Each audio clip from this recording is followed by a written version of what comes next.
দর্শক, আজকে আসছিলাম গাজীপুরের পুবাইল অঞ্চলের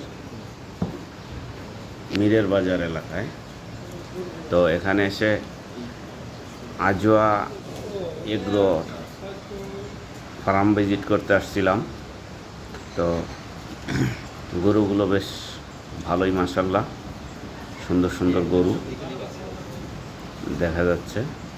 তো আমরা এখানে যে ভাই রক্ষণাবেক্ষণ করে ওনাকে না পেয়ে, ওনার এখানে যে ম্যানেজার হিসাবে আছে, গরু দেখাশোনা করে, খাবার দাবার দেয়, তার সাথে একটু কথা বলেই চলে আসতে হয়েছে।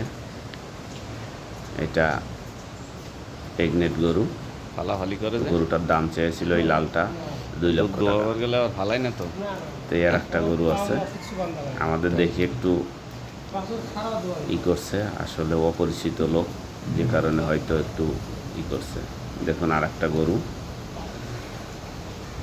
এখানে আর একটা গরু আছে। তো বেশ গরুগুলো ভালো লাগলো, কিন্তু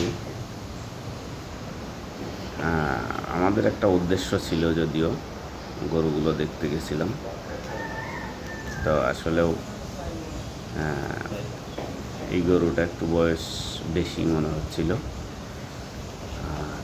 আর একটা গরু, এই যে দেখুন, এই ভদ্রলোকই এই দেখাশোনা করে। এটা 2টা বাচ্চা।